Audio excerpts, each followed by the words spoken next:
Voilà, donc l'enregistrement a démarré. Bonjour à tous et merci donc de vous être connectés au petit déjeuner de l'Agence et des chemins de Compostelle.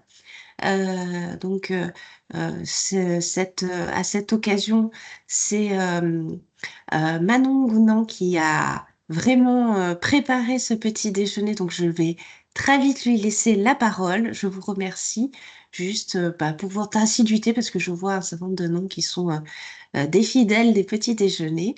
Et un grand merci voilà, pour votre fidélité et votre écoute. Manon, c'est à toi. Merci beaucoup Laure. Alors, juste quelques petits mots pour introduire la thématique du jour. Donc, aujourd'hui, le petit déjeuner, il sera l'occasion d'explorer ensemble les actions et les outils qui contribuent à valoriser les savoir-faire locaux, donc des entreprises de nos territoires. Donc ces entreprises, il faut savoir qu'elles sont souvent implantées sur un territoire grâce aux ressources naturelles qui s'y trouvent.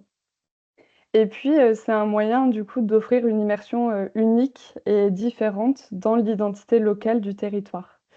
En plus de ça, elles s'inscrivent dans une démarche environnementale parce que ça favorise le circuit court et les petites entreprises.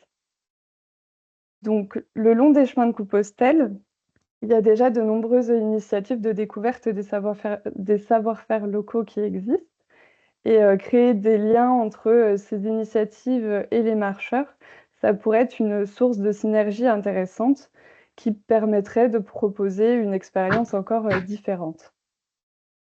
Donc qu'il s'agisse en plus, des entreprises ou des cheminants, ils partagent vraiment des valeurs communes autour, notamment du partage et de l'échange et donc ce petit déjeuner, c'est un premier pas justement dans la création des ponts entre ces 2 mondes, pour valoriser le patrimoine local et pour engager également, encourager, excusez-moi, un tourisme durable. Donc toutes les personnes qui vont intervenir, ce matin, elles travaillent sur les territoires du sud-ouest, mais il faut bien savoir que c'est des démarches qu'il y a des démarches similaires, qui ont lieu partout en France, donc sur tous les itinéraires de Compostelle. Donc je vais tout de suite laisser la parole à Pauline, Aubelot d'Entreprise et Découvertes qui va vous présenter les enjeux du tourisme de savoir-faire. Merci à tous. Merci Manon pour l'introduction. Bonjour à tous. Donc, comme l'a dit Manon, je m'appelle Pauline Belot. Je suis déléguée régionale sur la partie sud-ouest au sein de l'association Entreprises et Découvertes. Et je vous ai donc préparé une petite présentation afin de vous retracer un petit peu les missions de l'association et les enjeux donc du tourisme de savoir-faire. Est-ce que vous voyez bien la présentation à l'écran? C'est parfait. Allez, je commence alors. Donc, un petit peu pour revenir brièvement sur l'association Entreprises et Découvertes, c'est donc une association d'intérêt général qui est spécialiste de la visite d'entreprise en France, qu'on appelle aussi le tourisme de savoir-faire. Donc, pour cela, l'association a initié des actions fortes qui ont permis de structurer, de développer et de professionnaliser la filière du tourisme de savoir-faire au travers, par exemple, d'un site internet, d'observatoires, de guides du routard ou encore de rencontres professionnelles. C'est une association qui a donc été créée en 2012 sur la base d'une expérience de 25 ans avec une équipe de 12 opérationnels et qui sont notamment mobilisés en région, comme vous pouvez le voir sur la petite carte. Donc pour ma part, je suis en charge de l'antenne sud-ouest, c'est-à-dire des régions Occitanie et Nouvelle-Aquitaine, sur lesquelles les chemins de Compostelle sont bien évidemment très présents. L'association, elle s'entoure de partenaires engagés, notamment de ministères, de fédérations professionnelles, d'entreprises, bien évidemment, et d'ADN Tourisme. Elle compte aujourd'hui 450 adhérents, majoritairement des entreprises, ainsi que des institutionnels du tourisme. Principalement, pour vous faire un rapide zoom sur nos missions, le but c'est de communiquer sur la filière du tourisme de savoir-faire qui invite donc à visiter, à découvrir ces entreprises dans les coulisses de ces entreprises, donc pour connaître leur savoir-faire et ceux qui les détiennent. Donc on communique notamment au travers d'observatoires qui donnent les chiffres clés de cette filière-là du tourisme de savoir-faire. Également, par exemple, notre site internet ou encore de guides du routard thématiques de la visite d'entreprise. Ça consiste également à l'animation de la filière et de son réseau au travers de rencontres professionnelles, de matinales ou de rencontres tous les 2 ans. Et également, on est en charge d'accompagner les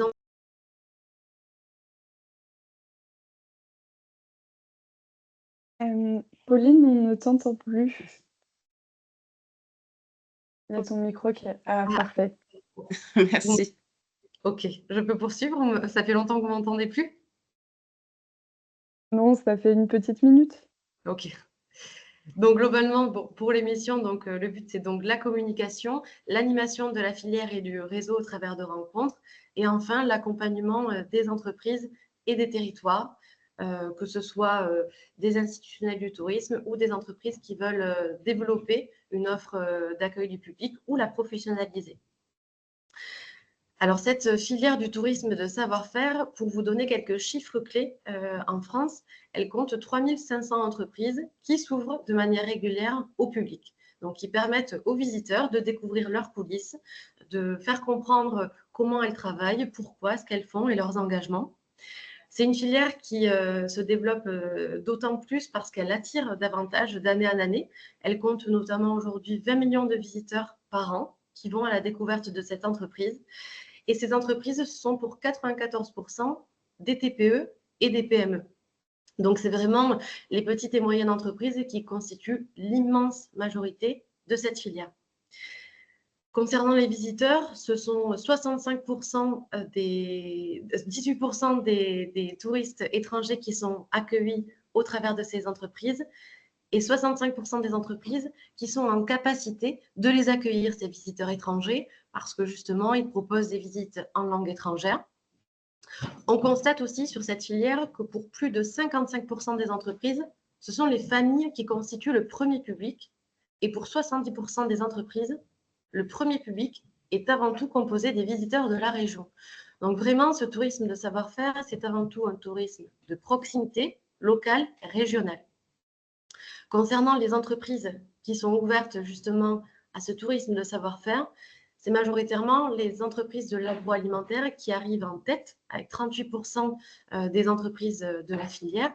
24% des entreprises du tourisme de savoir-faire sont issues du secteur des vins, bières et spiritueux, 15% de l'industrie de l'énergie et de l'environnement, 14% de l'artisanat et des métiers d'art, et 9% de la mode et des cosmétiques.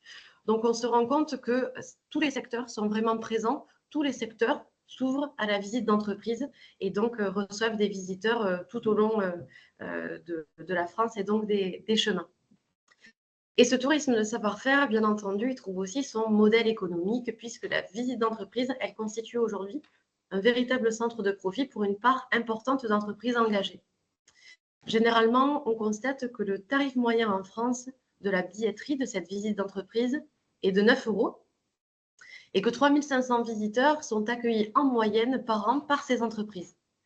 85% d'entre elles, donc la large majorité, possèdent une boutique en fin de visite, ce qui permet notamment de générer de nombreux axes d'achat, notamment 30% d'augmentation du panier moyen postérieurement à une visite d'entreprise. Et bien évidemment, ce tourisme de savoir-faire, il a plusieurs enjeux, plusieurs bénéfices. D'abord, c'est une autre relation avec le consommateur qui est instaurée par l'entreprise. Ça permet notamment une communication directe. Ça permet évidemment d'apporter la preuve du fabriqué en France et donc même en local de ce savoir-faire. Ça permet, comme on le présuppose au travers de ces chiffres, de générer une vente directe, donc de déclencher un achat postérieurement à la visite, mais aussi de fidéliser le consommateur et donc d'augmenter le panier moyen post-visite. Bien évidemment, quand on visite une entreprise, on la comprend mieux et aussi on découvre ses métiers, on découvre ses enjeux. Donc bien évidemment, l'attractivité des métiers est très forte. Ça permet donc de valoriser aussi les métiers en tension et d'avenir, notamment auprès des jeunes. Et on a pléthore d'exemples dans toutes les régions de France d'entreprises qui ont justement fait naître des vocations au travers de ces visites d'entreprise. Ça permet également pour les entreprises de démontrer leurs engagements, notamment d'un point de vue social, mais aussi environnemental, que ce soit en interne, dans l'entreprise, mais aussi leur façon de gérer, par exemple, les déchets, de s'impliquer dans leur territoire, de vraiment faire connaître et valoriser ce type d'action. Et enfin, ça permet un ancrage territorial, ça permet de connecter l'entreprise à son territoire. Souvent, on remarque que nombreux sont ceux qui vivent dans un territoire sans connaître les entreprises, sans connaître ce qu'elles font, qui y travaillent, comment et pourquoi. Et grâce à cette visite, ce tourisme de savoir-faire, le visiteur et notamment les locaux découvrent les coulisses de leurs entreprises qui les avoisinent. Pour les visiteurs, c'est un autre tourisme. C'est un apprentissage riche qui permet donc de comprendre les techniques, le savoir-faire, l'histoire, les valeurs et engagements des entreprises, de vérifier ce fabriqué en France et en local et de découvrir bien sûr la culture économique d'un territoire. C'est aussi une expérience unique, puisque comme on le sait et comme on peut l'imaginer pour ceux qui ont déjà expérimenté ce type de visite, visiter une usine, un atelier constitue une scénographie vivante et ce contact en direct avec les salariés et au cœur d'un atelier est une expérience à part entière. C'est aussi une relation privilégiée avec l'entreprise, avec ceux qui détiennent les savoir-faire et une vraie notion d'hospitalité parce qu'on ne considère pas le client comme un simple visiteur, c'est un véritable ambassadeur qui vient au cœur de l'atelier de production. Pour les territoires, c'est un nouveau vecteur de développement. C'est d'abord une nouvelle filière du tourisme culturel et durable, comme on a déjà parlé un petit peu Manon en introduction de ce petit déjeuner. C'est un tourisme donc de proximité, c'est un tourisme authentique et il est fait de rencontres humaines en petits groupes avec des flux qui sont diffus sur l'entièreté du territoire et qui ne vont donc pas concerner que les gros centres touristiques et qui sont en plus désaisonnalisés, c'est-à-dire que toute l'année, l'entreprise vit et est en mesure d'accueillir du public pour découvrir ses savoir-faire et ses coulisses.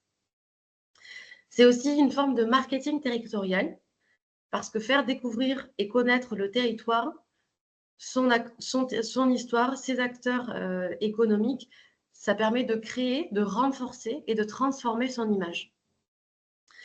Ça permet aussi de faire naître un sentiment de fierté et d'appartenance en permettant à la population de se réapproprier avec fierté son territoire à travers ses acteurs économiques. On est toujours fiers de dire, de voir et de savoir ce qui se passe chez nous, ce qui se produit en local et de le faire connaître, bien évidemment. Ça permet aussi de générer un développement économique, valoriser les produits fabriqués sur le territoire, valoriser les circuits courts et les filières régionales auprès des habitants et des touristes, bien entendu. Et comme on en a déjà un petit peu parlé aussi, ça permet bien sûr de générer un dynamisme, une attractivité des métiers en valorisant donc les métiers en tension et d'avenir, ainsi que les acteurs économiques auprès des jeunes notamment. Voilà pour ma part sur les enjeux du tourisme de savoir-faire. Je ne sais pas si vous avez des questions ou si vous souhaitez y venir en fin d'intervention peut-être. Merci beaucoup Pauline. On peut prendre des premières questions s'il y en a. Est-ce que quelqu'un a des questions? En tout cas, merci beaucoup. Ça fait encore le lien, tu as parlé de la notion d'hospitalité. Donc en effet, il y a beaucoup de valeurs qui sont partagées, par rapport aussi au chemin, aux cheminants. Donc c'est très intéressant, merci beaucoup. Et à savoir puis, aussi, pardon. oui. À savoir aussi que les entreprises qui sont ouvertes au public jalonnent vraiment les chemins. Donc, c'est un travail qui mérite d'être affiné, mais à vue de nez, comme on a pu le voir avec Manon, c'est plus d'une cinquantaine d'entreprises qui jalonnent les chemins en direct et qui sont donc ouvertes à cet accueil du public et à la découverte de leurs coulisses. Donc, n'hésitez pas à aller frapper à leur porte. Ce sont toujours de très beaux moments. Alors, on a une question dans le chat par rapport aux passerelles avec les hébergeurs, les offices de tourisme ou les autres secteurs du tourisme. On t'entend plus, Pauline. Ton micro s'est Pardon. coupé. Super, c'est tout bon.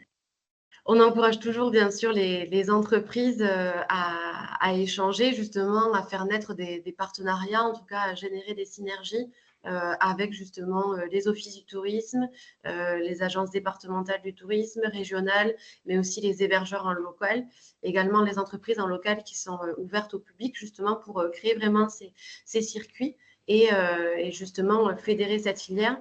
Et on a la chance aujourd'hui en France de voir que les acteurs touristiques comme les hébergeurs se mobilisent davantage. Il y a pléthore aussi d'aides régionales qui sont mises en place concernant le développement et la professionnalisation de ce type de tourisme, avec des acteurs institutionnels très mobilisés. Donc, on fait toujours en sorte que le lien se fasse. Merci beaucoup. Et lors de nos échanges, je me permets d'ajouter aussi que les hébergeurs peuvent être également des vitrines pour les artisans locaux, par exemple.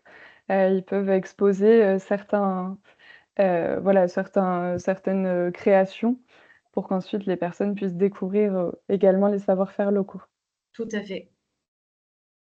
Super, merci beaucoup. Donc maintenant, nous allons laisser la parole à Céline Sucet-Depont, de la Chambre des métiers et de l'artisanat d'Occitanie, par rapport qui va nous présenter donc la route des métiers d'art de l'Occitanie. Je te laisse la parole, Céline. Cécile, Merci excusez-moi. Manon. Bonjour à toutes et à tous. Alors, je vais essayer de partager correctement le document de présentation. Voilà, vous me dites juste si vous le voyez bien, puisque je vous vois en tout petit. Est-ce que c'est Oui, bon, c'est tout bon. Manon? C'est tout bon. Alors, je vais revenir au début. Je suis Céline Depont, donc je suis en charge de la filière des métiers d'art, spécifiquement au sein de la Chambre de métiers de l'artisanat de région Occitanie. Je vais vous présenter spécifiquement ce matin la route des métiers d'art d'Occitanie, qui est une opération à vocation touristique qui valorise ou qui nous permet de valoriser depuis de nombreuses années un grand nombre d'entreprises. Donc, on va rentrer un petit peu plus dans le détail de cette opération, qui est un élément, une des actions phares de notre politique métier d'art que nous menons depuis de nombreuses années. Avant toute chose, il me semblait utile de revenir peut-être sur qui nous sommes et nos missions. Alors, je ne sais pas si vous voyez bien, je fais défiler mon document. Est-ce que ça... Oui, c'est bon, vous le voyez bien. Donc voilà, ce que je vous propose, c'est de revenir quand même rapidement sur qu'est-ce qu'une chambre de métier, quelles sont nos missions principales, avant de revenir, d'aborder plus spécifiquement nos actions en direction de la filière des métiers d'art et notamment la route des métiers d'art. Et puis peut-être un petit élargissement, comme on l'avait vu avec Manon et Laure en préparation de ce webinaire, un petit élargissement sur une action transfrontalière qui avait des visées également de valorisation et d'identification des métiers d'art avec une partie de l'Espagne, la Catalogne pour être précise.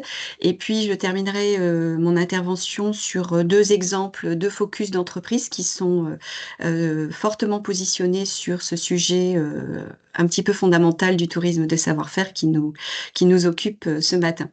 Alors, avant toute chose, nos missions au sein des chambres de métiers et de l'artisanat, en France, mais spécifiquement en Occitanie. Alors voilà, je ne sais pas si vous voyez bien la slide.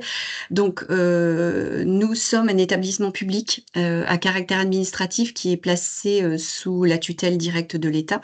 Une chambre de métier, la chambre de métier les chambres de métier, pardon, dans chaque région représentent les intérêts généraux de l'artisanat auprès des pouvoirs publics.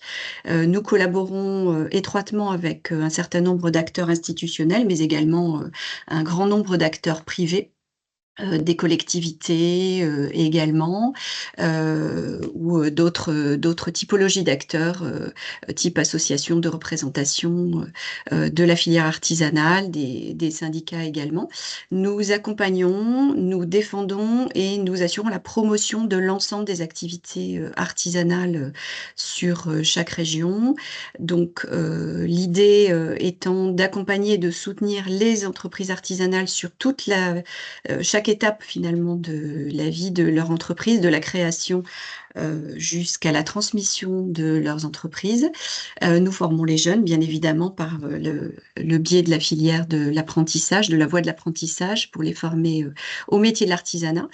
Nous formons également, par le biais de la formation continue, les entreprises sur toute la vie de leur... d'un artisan et de ses collaborateurs. Et nous délivrons également un certain nombre de titres et de labels. Donc pour l'Occitanie spécifiquement, la filière artisanale, donc je vous ai fait une petite décomposition pour que vous compreniez comment se ventilent les activités des 247 000, un petit peu plus de 247 000 établissements artisanaux en Occitanie. Donc il y a 4 filières principales, l'alimentation, le bâtiment, la fabrication et les services.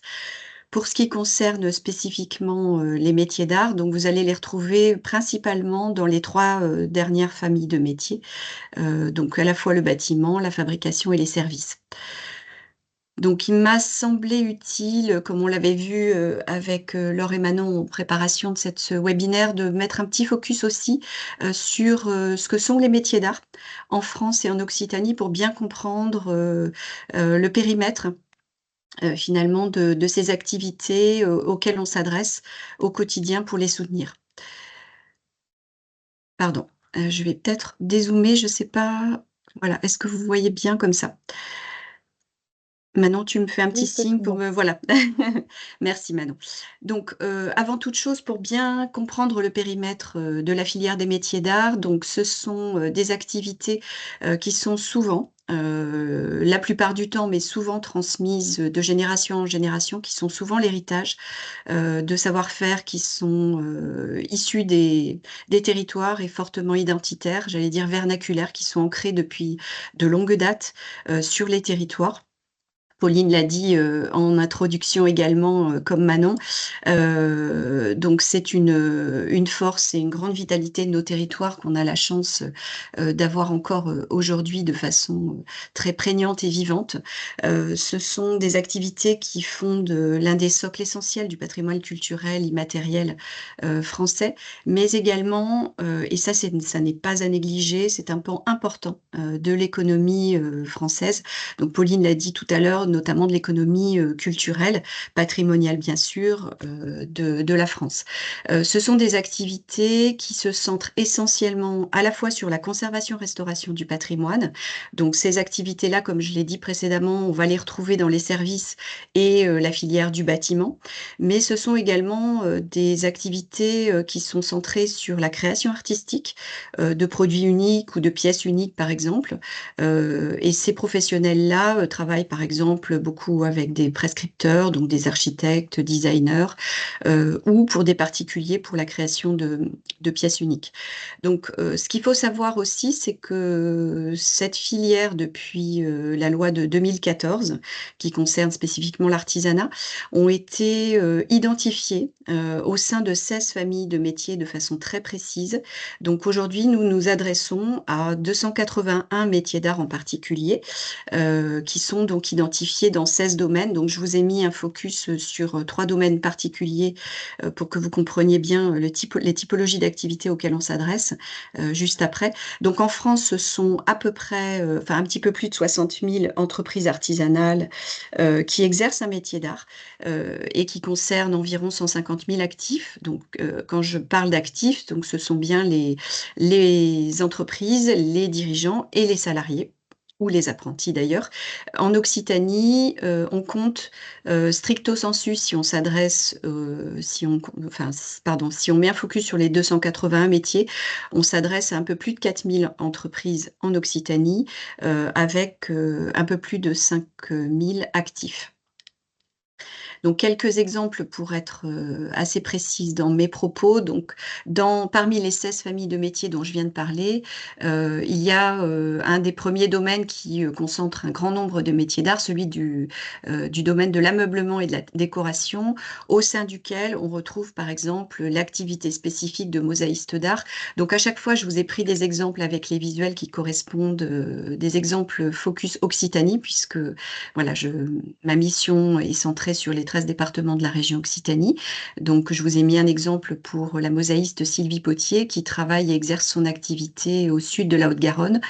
Je précise aussi que ce sont des entreprises qui, à chaque fois, sont très investies sur le tourisme de découverte économique et de découverte de savoir-faire. Sur le domaine de l'architecture et des jardins, donc c'est un vaste domaine également qui va concerner bien sûr les activités de restauration et de conservation du patrimoine. On va retrouver notamment les maîtres verriers, plus généralement appelés les vitraillistes, avec, là je vous ai mis un focus sur le travail de Sclera Nimbaud, qui est installé dans le Tarn, à Castres. Donc c'est une professionnelle qui est investie, donc c'est un petit peu l'exception qui confirme la règle, qui est investie à la fois au sein de son entreprise avec ses salariés et ses apprentis dans le domaine très spécifique de la conservation-restauration du patrimoine, mais également qui est investie pour partie dans la création artistique puisqu'elle crée aussi des pièces uniques autour du vitrail pour la décoration intérieure. Et enfin, dernier focus, le domaine du papier, de l'impression, donc avec une activité de reliure d'art. Donc c'est une activité que les uns et les autres vous connaissez peut-être bien, avec l'atelier Pérez-Bouville qui est basé à Toulouse et qui est également investi sur le tourisme durable et de savoir-faire avec des stages et des visites de l'atelier. Donc je vais maintenant aborder spécifiquement la route des métiers d'art en Occitanie, donc qui est une opération, voilà, je passe un peu vite sur la slide pour arriver au propos, qui est une opération touristique originale qui est née il y a de nombreuses années et qui permet de faire découvrir les savoir-faire d'excellence, les savoir-faire identitaires de la région. Elle est née, comme je l'ai dit, d'une volonté conjointe, à la fois de la région et de la CMA Occitanie, de valoriser l'ensemble des savoir-faire, des métiers d'art présents sur la région, donc les fameux 4000 dont je vous parlais tout à l'heure. Elle permet, et là voilà, ça fait écho aux propos de Pauline, elle permet de promouvoir les métiers d'art vis-à-vis du grand public, des touristes et du jeune public.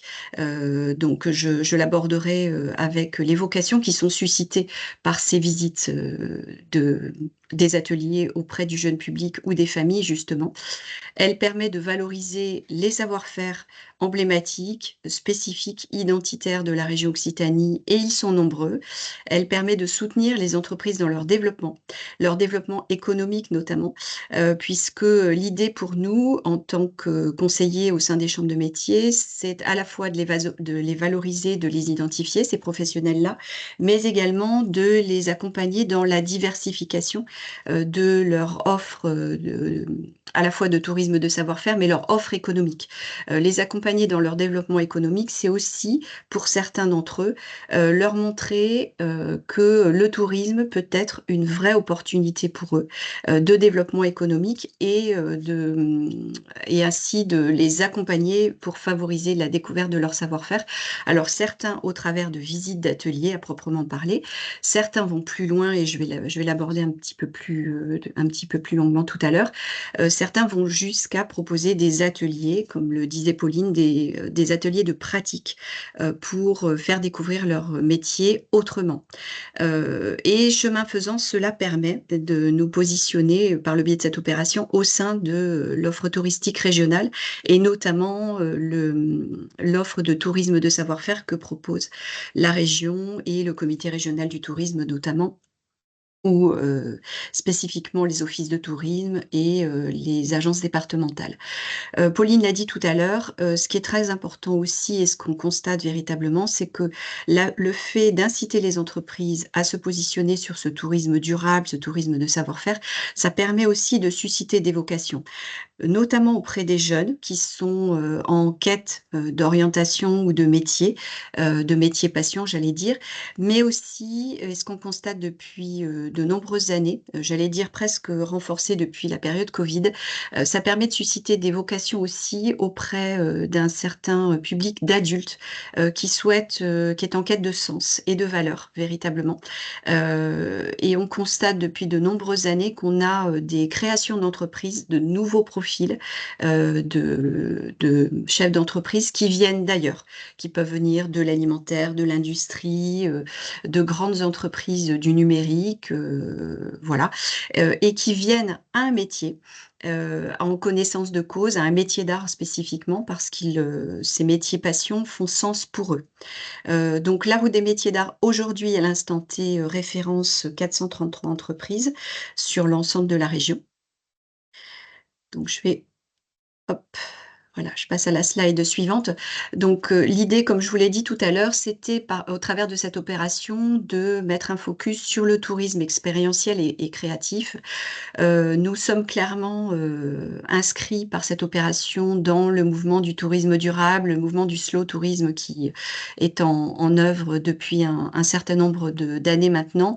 Et cette opération permet d'offrir aux visiteurs la possibilité, en fait, pour eux d'expérimenter quelque part le potentiel créatif qu'ils ont en eux, j'allais dire, en leur offrant des possibilités de visite d'entreprise pour découvrir les métiers ou des expériences d'apprentissage courtes ou longues, puisqu'on a tout type de propositions de la part de nos professionnels. Ça peut être des ateliers de découverte d'1 heure, de 2 heures, comme des expériences d'apprentissage de plusieurs jours au sein des ateliers pour fabriquer soi-même voilà, une guitare, une céramique, une mosaïque, etc.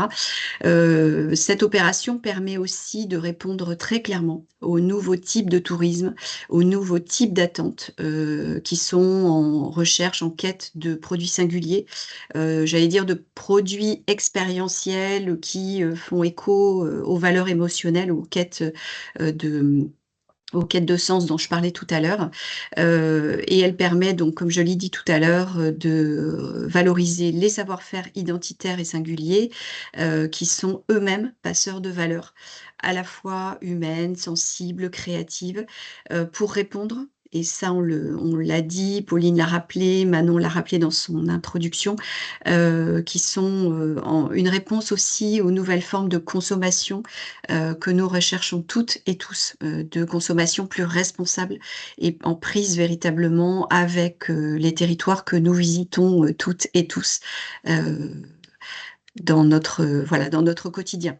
Alors, il faut savoir que cette opération, donc voilà, je vous mets un focus sur les supports de communication et comment vous pouvez retrouver l'ensemble des professionnels qui sont identifiés au travers de cette opération. Donc, il faut savoir que cette opération bénéficie d'une répartition, si je puis dire, assez équitable sur l'ensemble du territoire d'Occitanie. Donc, j'ai fait une petite slide de focus tout à l'heure, enfin, juste après, des cartographies de la route des métiers d'art et des chemins de Saint-Jacques de Compostelle.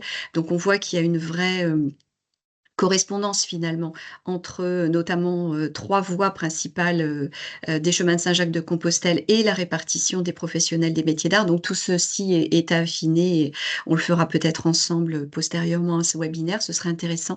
Donc sur les supports de communication, jusqu'en 2022, nous éditions tous les 2 ans une brochure papier qui était distribuée au sein de chaque atelier. Donc on était véritablement sur un vrai catalogue de l'ensemble des professionnels qui étaient identifiés sur cette opération. Donc chaque artisan d'art, chaque professionnel des métiers d'art identifié sur cette opération en était quelque part un des ambassadeurs, bien sûr. Cette brochure et cette carte régionale de positionnement, elle était identifiée et envoyée au sein des offices de tourisme de l'Occitanie. Aujourd'hui, pour des questions aussi, j'allais faire écho aussi au positionnement, au questionnement de durabilité, nous sommes pour l'instant, voilà, sur un accès cartographie, un accès virtuel, à la fois accès virtuel à l'opération globale et accès virtuel pour chaque atelier. Donc, je vous ai mis un focus en haut à droite. Lorsque vous cliquez effectivement sur la carte interactive virtuelle, si vous visitez le Lot, le Tarn, la Haute-Garonne, vous accédez à l'ensemble des professionnels qui sont positionnés sur la carte. Et si vous êtes spécifiquement intéressé par un territoire ou un savoir-faire en particulier, vous pouvez accéder à l'ensemble des fiches individuelles qui sont proposées avec le détail du métier, du professionnel qui est identifié sur cette opération et qui accueille le public dans son atelier, avec ses conditions d'ouverture, etc. Son positionnement sur la cartographie. Donc, c'est le petit focus que je vous ai fait sur Juliette en haut à droite. Bien évidemment, nous appuyons également sur l'ensemble de notre site, avant toute chose, Métiers d'art Occitanie, avec l'onglet Route des métiers d'art, et puis sur nos réseaux sociaux, Métiers d'art Occitanie, que ce soit Facebook, Instagram ou LinkedIn et Twitter. Donc voilà, là, c'est le petit focus que j'ai fait pour essayer de valoriser, que vous voyez vraiment d'un peu plus près le positionnement des professionnels des métiers d'art. Donc tout ça est affiné bien sûr, mais il est vrai qu'il y a une grande corrélation en fait entre les chemins et le positionnement évidemment sur la région, la région Occitanie, avec voilà, le positionnement sur les chemins.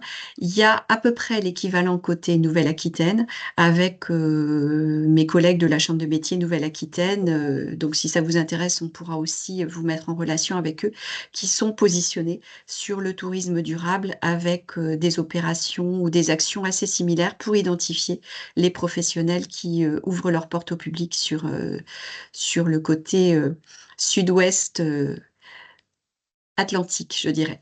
Donc, je terminerai avant de mettre un focus sur 2 entreprises en particulier, sur une opération, un projet POCTEFA, Interreg POCTEFA, que nous avons eu l'occasion et l'opportunité de piloter avec, en tant que chef de file, avec 14 partenaires d'Occitanie et de Catalogne de 2018 à 2021.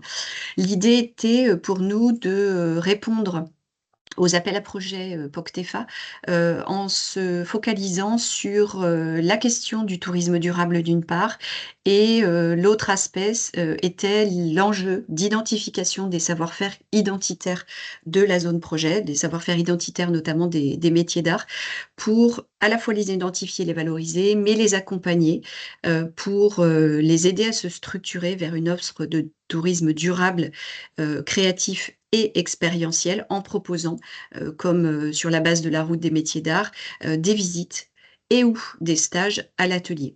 Ce projet POCTEFA donc s'est terminé, qui s'appelle, le projet s'appelle Copart.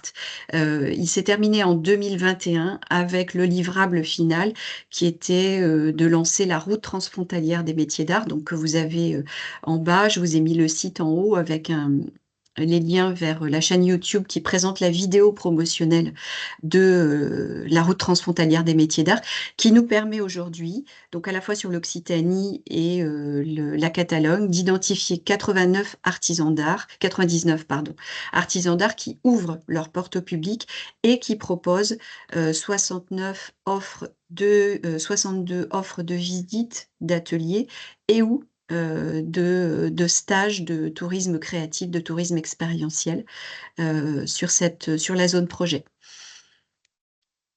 Voilà, et 2 focus assez intéressants. J'ai essayé d'en choisir quelques-uns d'assez emblématiques, même s'il y en a partout sur le chemin de la route des métiers d'art. Je commence par parler d'Api Création, qui est un atelier qui est basé à Toulouse, en centre-ville, qui est donc c'est un couple d'ennoblisseurs textiles et de créateurs textiles qui travaillent spécifiquement depuis de nombreuses années le savoir-faire emblématique de la teinture au pastel, qui est identifié et valorisé, qui bénéficie, pardon, de l'inclusion au sein du patrimoine culturel immatériel français, teinture au bleu de pastel en Occitanie, que nous avons piloté également. Donc, je parle de l'inscription du patrimoine culturel immatériel.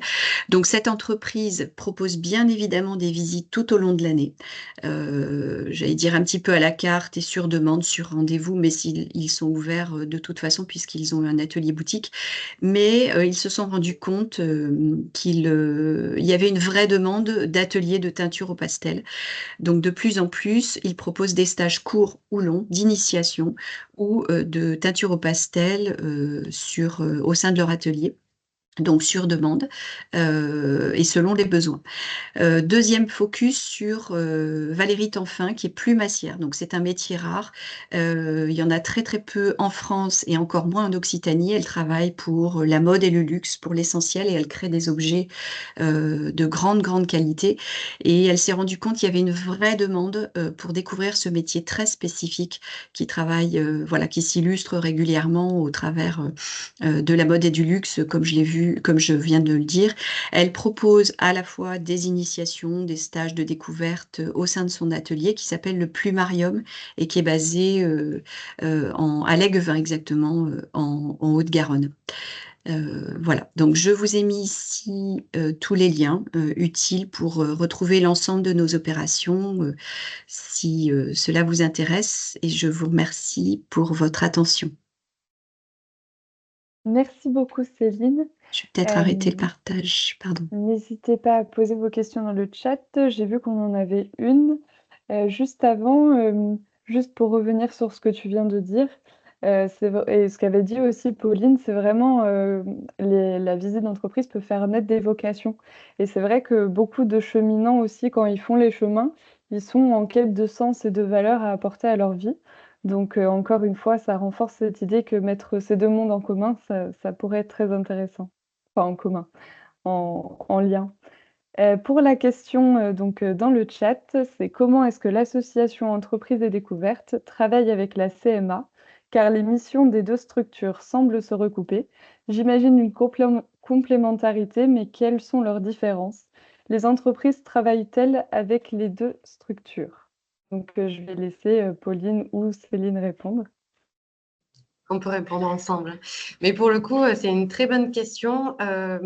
Pour rappel, la CMA est donc, comme l'a bien précisé Céline, elle est là pour apporter aux entreprises de l'accompagnement concernant leur création, leur reprise, leur développement dont elles ont besoin. Donc, c'est aussi très large et ça ne se situe que sur l'artisanat. Entreprises et Découvertes a pour mission de développer la visite d'entreprise, donc l'accueil du public dans l'entreprise au travers d'un parcours de visite. Et je vous remercie pour cette question parce que la visite d'entreprise, c'est quand même très particulier. C'est un accueil, un discours, un parcours. Donc, même si c'est un espace exigu, c'est quelque chose qui se réfléchit et ce n'est pas une visite impromptue. C'est vraiment quelque chose qui doit être structuré. Et donc, on travaille partout en France avec tous les secteurs d'activité. Et effectivement, on a l'habitude de collaborer sur nombre d'opérations et de formation et d'accompagnement avec la CMA sur les entreprises de l'artisanat et des métiers d'art spécifiquement, puisque c'est le cœur de cible de la CMA. Tu me corriges, Céline, si je dis des erreurs. Donc, on collabore bien évidemment ensemble, mais disons qu'Entreprise et Découverte, c'est peut-être plus large en termes de secteur et très spécifique en termes d'offres, de missions. Et la CMA est très spécifique en termes de secteur et peut-être plus large en termes de missions. Mais effectivement, on est amené à collaborer de nombreuses fois ensemble et c'est quelque chose qui se passe très bien. Et donc, on ne peut pas se substituer à la CMA et on n'a pas la vocation à le faire, mais plutôt à collaborer ensemble sur des missions communes. Merci Pauline pour tes précisions, c'est exactement ça, hein. Nous sommes centrés sur les activités artisanales, vous l'avez compris, et vous le verrez avec l'exemple de Caroline qui intervient juste après moi. Simplement dire aussi que dans nos actions effectivement d'accompagnement des entreprises pour les aider à se structurer sur le tourisme de savoir-faire, nous les accompagnons avant toute chose, nous détectons et nous identifions les savoir-faire qui sont présents et qui auraient intérêt justement à se positionner sur le tourisme de découverte économique et l'accueil du public au sein de leurs ateliers. Nous leur offrons un certain nombre de conseils, nous les formons également. Nous sommes en train de finaliser également, enfin plus exactement de réactualiser un guide des bonnes pratiques à leur attention spécifiquement, de façon à ce qu'ils comprennent bien que tout ne s'improvise pas. Et c'est exactement ce que vient de dire Pauline.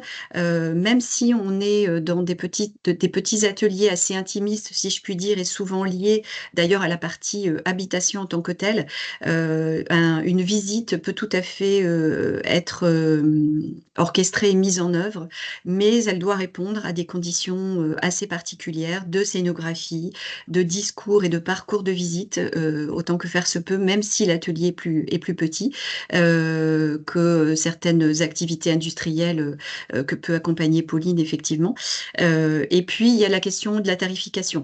Alors, c'est vrai que nous, sur la question de la tarification pour les visites, nos entreprises artisanales souvent offrent des visites gratuites puisque qu'on est sur plus un échange et j'allais dire des rencontres humaines, puisqu'ils sont essentiellement dans cette volonté-là.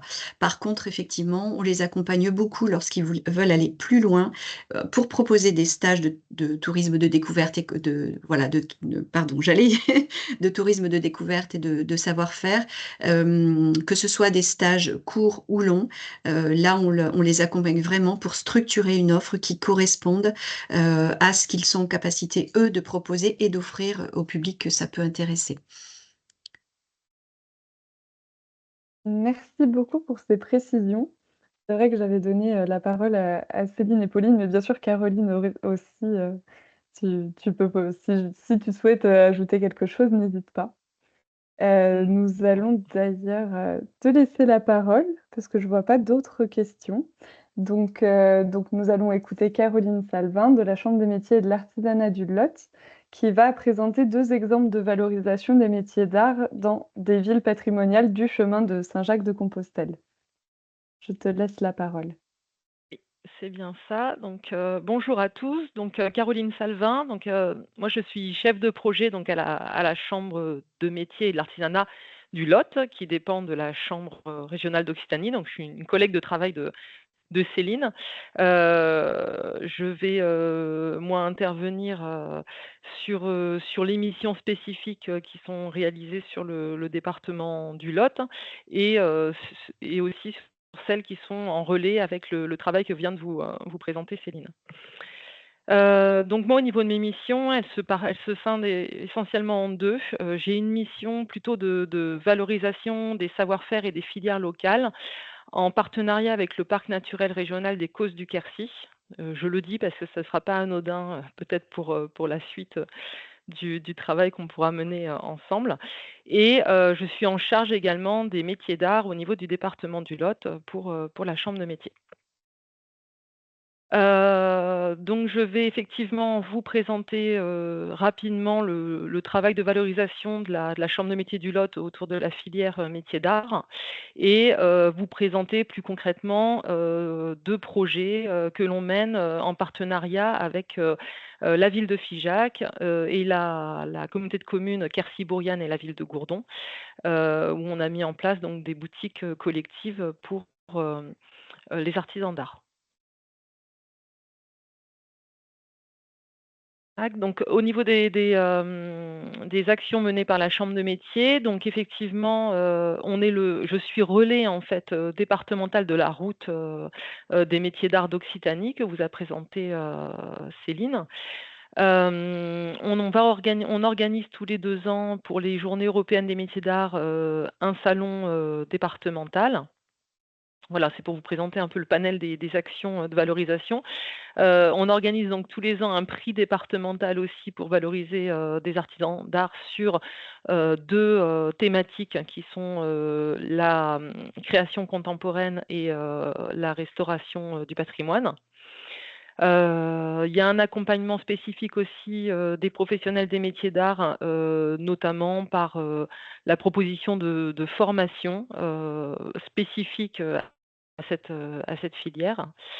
Et enfin, ce que je vous disais, donc avec le parc naturel, la chambre de métier du Lot travaille, notamment sur le développement de la filière pierre et la restauration du patrimoine bâti. Donc on intervient aussi effectivement sur, les sentiers, les chemins de Saint-Jacques, dans ce cadre-là, avec les artisans qui restaurent le petit patrimoine bâti, et les murets de pierre sèche. Assez emblématique, forcément sur ces chemins. En ce qui concerne la route des métiers d'art d'Occitanie, donc j'ai repris la carte, du département du Lot, hein, et je me suis un peu amusée à identifier très rapidement, hein, mais ce serait un travail intéressant à faire, de manière plus précise, à identifier les ateliers, qui sont présents sur, le parcours, hein, les sentiers du chemin de Saint-Jacques et c'est vrai qu'on voit, voilà, qu'on a quand même un certain nombre d'artisans, qui sont à proximité, de ces sentiers et qui accueillent déjà, des pèlerins et qui pourraient du coup, accentuer, cet accueil, cette ouverture auprès spécifiquement de cette, population.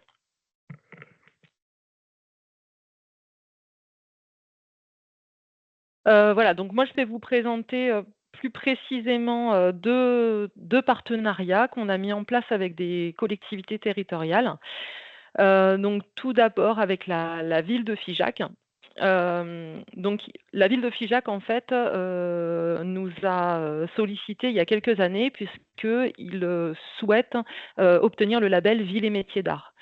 Dans ce cadre-là, il faut que la ville présente un dossier, présentant des actions, des projets, de valorisation de la filière métiers d'art. Donc voilà, évidemment, ils ont pensé à la chambre de métiers pour les accompagner sur ce projet et donc on a mis en place, un partenariat avec, parmi, les différentes actions, notamment l'ouverture, d'une, boutique collective, de mise à disposition pour les artisans d'art. Donc la ville de Figeac avait un local, voilà, à disposition, en plein cœur, de la cité. Et donc on va, nous, chambre de métiers, travailler avec la ville de Figeac pour, aménager, proposer cet outil, de valorisation et de vente, aux artisans d'art, du secteur figeacois, mais aussi du département, du Lot et de l'Aveyron, puisque Figeac est aussi très proche de l'Aveyron et le Grand Figeac notamment, est présent sur, certaines communes de l'Aveyron sont, dans, la communauté de communes du Grand Figeac. Donc cet outil est mis en place donc depuis 2021, donc on va faire le 5e anniversaire, cette année. On sélectionne donc un groupe de 20 professionnels, par an. Voilà, donc il y a tout un système où on va conserver des artisans qui ont déjà participé à la boutique et on va, sélectionner des nouveaux artisans. L'idée, c'est de pouvoir, voilà, faire bénéficier un maximum de professionnels, cet outil puisque, voilà, on leur met vraiment à disposition. C'est une comptabilité qui est gérée par la chambre des métiers, un certain nombre de la communication, l'aménagement et cetera est géré aussi par la ville de Figeac. Heu, c'est un tout petit loyer pour les artisans qui est de 30 € par mois. Donc voilà, c'est vraiment un outil qui est mis à disposition pour leur permettre en fait de valoriser leur savoir-faire et de pouvoir réaliser des ventes, dans ces boutiques. Voilà, donc sur Figeac, la boutique est ouverte de mai, on va dire, à fin septembre et 1 mois sur la période, de Noël. Donc vous voyez qu'entre mai et fin septembre, on est quand même sur, l'accueil une grosse partie de population, touristique. Voilà, environ donc 7 000 visiteurs sur la saison estivale et 50 de touristes. Donc parmi ces touristes, effectivement, forcément, on retrouve aussi, des personnes qui pratiquent le chemin de Saint-Jacques, des pèlerins qui sont, sur cette étape, incontournable de la cité de Figeac. Voilà, donc l'idée, c'est vraiment donc la boutique est tenue par les artisans d'art, à tour de rôle. Donc il y a vraiment cette proximité aussi avec le professionnel. On n'est pas dans son atelier, mais c'est eux qui sont présents sur place et qui sont, voilà, en lien avec les visiteurs, avec les éventuels, acheteurs. Voilà, donc même principe, avec, la communauté de communes, Quercy-Bourriane et la ville, de Gourdon, qui nous a sollicité effectivement, l'année dernière pour, la mise en place, d'un outil similaire qu'à Figeac. Donc voilà, on a ouvert, donc l'année dernière l'échoppe des arts, pareil une boutique, un local, que la ville de Gourdon avait, qu'il a souhaité mettre à disposition donc pour cette, boutique collective. Tac, donc effectivement ça a ouvert l'année dernière. Là, c'est une boutique un peu plus petite, donc on a la capacité d'accueillir environ 15 professionnels et donc elle a ouvert pareil sur la saison estivale à peu près de mai à fin septembre. Voilà, avec cette année, donc pour l'ouverture, environ 2600 visiteurs accueillis et à peu près 70% de touristes. Donc voilà, c'est vraiment donc pareil, Gourdon, une ville située sur le chemin de Saint-Jacques, voilà, qui pareil sur la cité, patrimoniale et historique, voilà, ces boutiques sont vraiment situées sur les parcours de découverte de ces villes. Voilà, moi j'ai fini pour ce temps de présentation. Merci beaucoup. Si vous avez des questions, n'hésitez pas. Merci beaucoup Caroline. Merci pour ces 2 exemples qui permettent, de voir, très concrètement, ce qu'on peut trouver le long des chemins. Alors je ne sais pas s'il y a des questions, n'hésitez pas. Ah oui, on a une question. Est-ce que ces boutiques permettent d'apporter des revenus intéressants pour les artisans d'art? Bonne question. Donc effectivement sur, Figeac, donc ça fait 4 ans.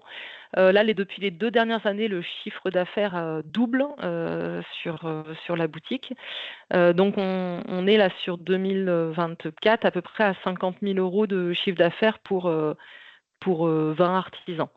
Donc certains vendent plus que d'autres, mais en tout cas, voilà, on sent que c'est une boutique qui fonctionne de mieux en mieux et les artisans sont plutôt satisfaits. À Gourdon, c'est une première année d'ouverture, donc voilà, on a un chiffre d'affaires qui est moins important, mais en tout cas, on a quand même eu des demandes pour intégrer la boutique, hein, encore cette année. Voilà, donc c'est bien que les artisans, c'est des outils malgré tout intéressants pour eux, notamment pour se faire connaître localement, mais aussi pour avoir un lieu où les touristes peuvent découvrir leur travail et acheter leur travail, quoi. Manon, est-ce que je peux me permettre de préciser, le propos de Caroline aussi? Oui. Nous avons effectivement une autre, boutique, sur, l'Aude, sur la cité de Carcassonne qui est, qui suit un petit peu le même schéma que celui que Caroline vient de nous exposer, avec, Figeac et Gourdon. Il y a eu un partenariat effectivement entre la ville de Carcassonne et la chambre de métiers, depuis, un petit peu plus longtemps et c'est un des premiers exemples, une des premières initiatives qui a donné lieu, à d'autres expériences avec, et d'autres partenaires avec des collectivités, sur la région. Et là, pour le coup, je confirme effectivement ce que vient de dire, Caroline, c'est une vraie plus-value en termes de chiffre d'affaires et de retombées économiques pour les entreprises. Puisqu'il faut savoir que comme nous sommes un établissement public, nous sommes en partenariat avec les collectivités, donc les recettes, si je puis dire, qui sont enregistrées par le biais de ces boutiques, vont directement, à l'attention des professionnels qui sont impliqués, dans, la gestion, qui sont exposés et à la fois impliqués, puisqu'ils donnent de leur temps, c'est ce que disait Caroline, hein, par le biais de permanences, rotatives, si je puis dire, pour, être présents dans la boutique et valoriser également les autres professionnels. Donc voilà, mais je terminerai juste en disant que ça s'appuie vraiment sur des partenariats de longue date avec, des collectivités qui souhaitent, j'allais dire s'investir, et inscrire, leur politique de développement territorial dans une dynamique, liée aussi, aux métiers d'art qui sont, la plupart du temps aussi présents sur leur territoire. Merci beaucoup. Alors je vois pas d'autres questions, donc je vous remercie grandement pour votre intervention à toutes les 3 qui était très intéressante. Comme on a pu le voir, du coup, il y a beaucoup d'entreprises le long des chemins et une offre, à structurer et comme on a pu le voir également, ces 2 thématiques portent des valeurs communes et donc sont très intéressantes à lier. Donc c'est une offre à structurer, maintenant il n'y a plus qu'à mettre en place des actions. N'hésitez pas d'ailleurs, à revenir vers nos intervenantes si vous voulez plus de précisions ou si vous aviez, éventuellement des idées d'actions, à mener. Et puis, nous vous donnons rendez-vous pour le prochain petit déjeuner virtuel, donc le lundi 10 mars, qui, nous permettra de découvrir l'exemple d'une grande ville, dans la mise en œuvre de la valorisation de son patrimoine jacquard, à savoir Toulouse. Voilà, donc nous vous donnons rendez-vous dans un mois. Voilà, merci encore d'avoir été aussi nombreux à nous suivre et à très bientôt. Merci beaucoup. Merci beaucoup. Merci, un grand, Bonne grand journée. merci aux Merci. intervenants également. Merci, au revoir. Merci, au revoir. Merci. Au revoir. Merci, au revoir.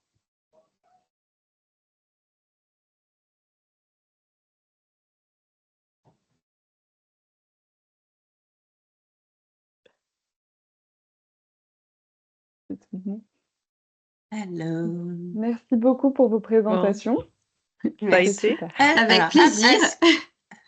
excusez-moi, hop, j'arrête l'enregistrement.